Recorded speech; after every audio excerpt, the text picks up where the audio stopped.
오좋다. 안녕하세요 여러분, 주머니 턱피디입니다. 자, 여기 마치 개구리와도 같은 발가락을 가진 도마뱀이 있습니다. 이 도마뱀은 바로 자이언트 데이게코입니다. 여러 마리가 함께 합사 중 번식기에 싸움이 일어나 이제 막 상처를 치유한 녀석입니다. 다시 합사를 시킬까 생각을 해보다가 몸에 남은 흉터들을 보고 가슴이 아파서 이 녀석은 혼자 키우기로 마음을 먹었습니다. 그동안 치료를 하기 위해 작은 사육장에 있던 이 녀석에게 좋은 비바리움을 선물해주기로 했습니다. 데이게코 비바리움은 처음이라서 어떻게 할지 매우 고민을 하다가 야생의 데이게코 사진들을 보며 참고하기로 하였습니다. 이렇게 데이게코 사진들을 쭉 보다 보면 유독 대나무 위에 올라가 있는 모습이 많습니다. 데이게코는 마다가스카르에 사는데 마다가스카르에 대나무가 많이 있나? 라고 생각이 들어서 검색을 해봤더니 많이 있다고 합니다. 울창한 숲을 이루고 있을 정도로요. 또 예로부터 발리아라는 대나무로 만든 악기도 전통적이라고 합니다. 뭐 그냥 그렇다고요. 자, 그래서 이러한 자이언트 데이게코의 야생 습성과 자연 환경을 연출해보기 위해서 이번 비바리움은 대나무 비바리움으로 정했습니다.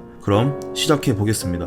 자, 우선 사육장은 물고기용 어항으로 판매되는 45큐브 어항으로 준비하였습니다. 삼면의 길이를 정확히 측정할 필요도 없이 어차피 45cm이니까 그냥 44cm 정도로 여유있게 스티로폼을 잘라주도록 합니다. 이 스티로폼 3면을 실리콘으로 붙여서 디귿자 형태의 스티로폼 벽을 만들어줍니다. 그리고 이제 대나무들을 한번 놓아봅니다. 우선 지금 고정할 것은 아니지만 우레탄 폼을 도포하기 전에 정확하게 이 스티로폼 벽에 들어가는지 확인을 해보는 과정입니다. 대나무는 진짜 대나무는 당연히 아니고 조화용 대나무가 집에 있길래 과감히 톱으로 썰어봤습니다. 엄마한테 혼날 수 있으니 이 방법은 추천드리지 않으며 원래 할머니 댁에 있는 마른 대나무를 가져올까 했지만 색깔이 노란색이라 마음에 들지 않아서 조화를 썰게 되었습니다. 자, 이제 대나무들 위치를 대충 파악해놓았다면 핸드폰으로 사진 한 방 찍어주시고 이제 과감히 치우도록 합니다. 자, 이번 비바리움은 우레탄 폼을 먼저 도포한 후에 대나무를 올려서 고정할 것입니다.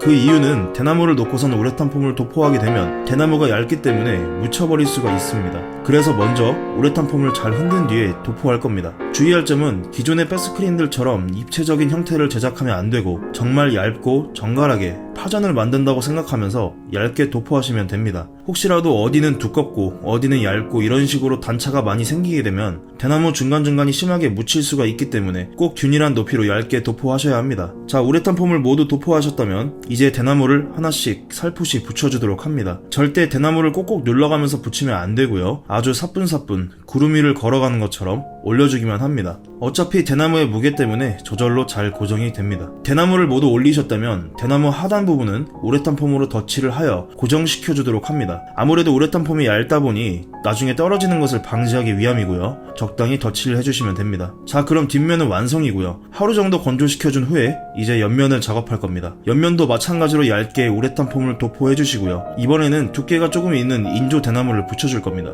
비바리움 뒷면은 얇은 대나무로 작업을 하고 옆면들은 조금 두꺼운 대나무로 작업함으로써 어느 정도 원근감을 연출하기 위함입니다. 대나무를 모두 붙이고 이제 맨 앞부분에는 코르크보드를 붙여주었습니다. 뭔가 그냥 나무를 지나면 대나무 숲이 나오는 그런 느낌을 연출하고 싶었으나 아무짝에도 쓸모 없으니까 여러분들은 안 붙이셔도 됩니다. 자, 반대쪽도 마찬가지로 다음날 작업해주시고 이제 하루가 지나면 턱PD가 나옵니다. 여러분들도 저를 보고 싶으시면 대나무 비바리움 만드시면 됩니다. 자, 이제 엄청난 고난의 시작입니다. 톱니 과도를 이용해서 우레탄 폼을 썰어주시면 되는데 지금까지의 평범한 백스크린 작업과는 차원이 다릅니다. 저 대나무 사이사이를 섬세하게 작업해야 하는데 톱니 과도가 들어가지 않는 틈이 많아서 정말 고된 작업입니다. 우선 마음의 평화를 찾기 위해서 윗면, 아랫면, 앞면 등 가장자리 부분들 먼저 깔끔하게 정리해줍니다. 그리고 조금이라도 도움을 드리자면 톱니 과도를 옆으로 세워서 대나무의 결을 따라 썰어주시고 도저히 톱니 과도가 들어가지 않는 틈들은 어쩔 수 없이 손으로 집어서 뜯어주시면 됩니다. 완전 그냥 세게 찝어버리면 우레탄 폼 자체가 뽑힐 수가 있으니 쥐어 뜯는다고 생각하시고 옆으로 뜯으시면 됩니다.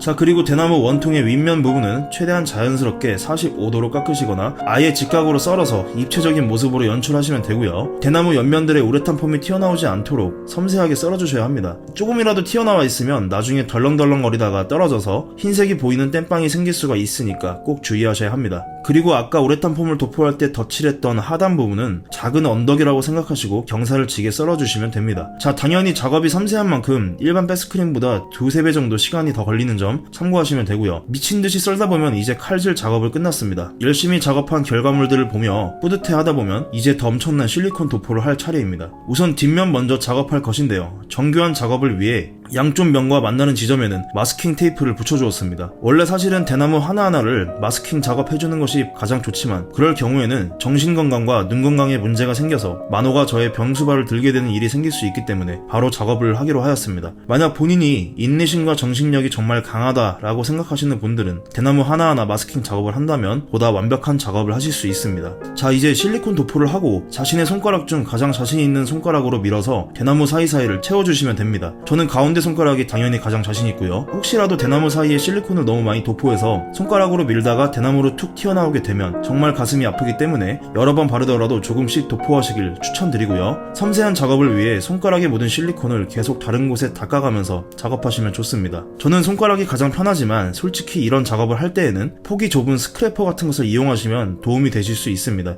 아무래도 작업 시간이 평소보다 너무 오래 걸리다 보니 뒷면을 한 번에 작업하게 되면 실리콘이 굳어서 코코피트가 잘 붙지 않을 수 있기 때문에 어느 정도 작업하고 먼저 코코피트를 붙여주었습니다. 실리콘을 바르지 않은 면에 코코피트를 흘리게 되면 추후 실리콘 도포 작업에 방해가 될 수 있으니 신문지 같은 것으로 가리고선 작업하시면 좋습니다. 자, 이제 마찬가지로 나머지 부분들도 실리콘 도포를 잘 해주시고 코코피트를 뿌려주시면 됩니다. 코코피트를 잘 붙게 하기 위해서는 손으로 조금씩 눌러줘야 좋은데 너무 세게 누르면 옆으로 튀어나와서 대나무에 묻게 되므로 아주 약하게 조금씩 눌러주셔야 합니다. 자, 이제 뒷면의 실리콘이 완전히 마르면 옆면들도 마찬가지로 조금씩 붙여가며 작업하시면 되고요. 이 부분은 갑자기 작업 중에 생각이 나서 추가 작업한 부분입니다. 데이게코는 대나무에 올라가서 일광욕을 하는 것을 좋아하기 때문에 백스크린에 대나무가 튀어나와 있으면 좋겠다는 생각이 들어서 급하게 작업하였습니다. 대나무를 직각으로 튀어나오게끔 실리콘으로 고정하였고요. 마찬가지로 코코피트를 붙여서 마무리하였습니다. 자, 이렇게 모두 완성해주시면 되고요. 참고로 지금 이 과정까지 약 일주일 정도 소요됩니다.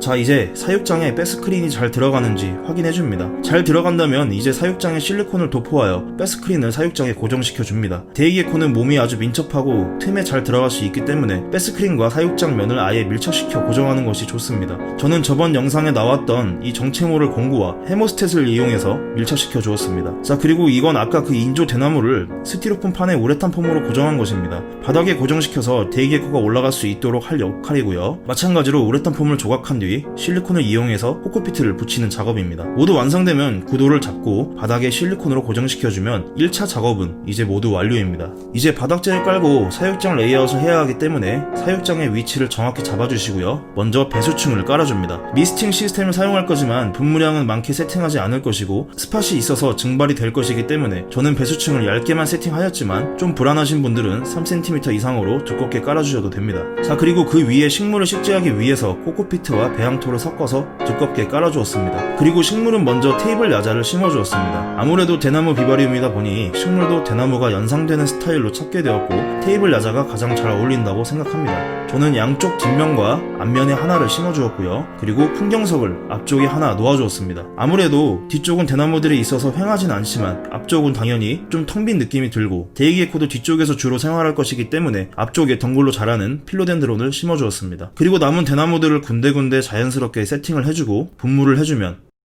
오늘의 데이게코 대나무 비바리움 완성입니다. 미스팅 시스템은 상부에 하나만 세팅하였고요. 뚜껑은 철망으로 환기가 잘 되게끔 만들었으며 조명은 UVB와 50W 베스킹 스팟 그리고 식물을 위해 T5 램프를 사용하고 있습니다. 테이블 야자는 대나무의 대느낌 연출보다는 중간중간 대나무 잎의 느낌을 연출하기 위해 식재하였는데 생각보다 그 연출이 잘 된 것 같아서 뿌듯합니다. 데이게코의 일광욕을 위해 추가 작업한 저 대나무 부분도 손을 직접 대어 온도를 느껴보니 아주 딱 좋은 위치에 작업한 것 같고요. 데이게코가 잘 적응만 해준다면 완벽할 것 같습니다. 스팟을 꺼보면 대나무답게 아주 시원한 느낌이 납니다. 여름철에 만들면 좋은 비바리움이 아닐까라는 생각이 들지만 왠지 소주가 생각나기도 하고 팬더가 생각나기도 합니다. 자, 이제 데이게코를 넣어주었습니다. 자이언트 데이게코는 이름 그대로 낮에 생활하는 주행성 게코류 도마뱀입니다. 마다가스카르의 아열대 지방에 서식하는 습계 도마뱀으로 행동이 아주 민첩하고 겁이 좀 많습니다. 때문에 이런 대나무와 은신처들이 많고 관목성으로 생활할 수 있는 습계 비바리움에서는 정말 키우기 좋은 도마뱀이며 고여있는 물을 먹기도 하지만 분무를 통해 맺힌 물을 핥아서 먹기도 하기 때문에 미스팅 시스템이 있다면 좋습니다. 첫날에는 역시 적응을 잘 하지 못하고 앞에 유리벽에 붙어서 어디론가 도망치고 싶어하는 표정을 지었습니다. 하지만 다음날 보이지 않아 도대체 어디 갔는지 찾아봤는데 저 대나무에 붙어서 이렇게 숨바꼭질을 하고 있습니다. 귀여운 척을 하는 건지 귀엽게 생긴 건지 정말 귀엽습니다. 미스팅이 뿌려지다 보면 이렇게 대게코의 몸에 물방울이 맺히게 되는데 고어텍스를 입고 다닌다는 것이 학계의 정설입니다. 우수에 찬 저 큰 눈망울은 사람을 정말 설레게 하는 매력이 있지만 빠른 몸놀림과 소심한 성격으로 잽싸게 도망을 가면 정말 아주 얄밉습니다. 자, 지금까지 형광펜 비바리움에 대한 설명이었고요. 저는 더 유익한 영상으로 찾아뵙겠습니다. 오구먼입니다.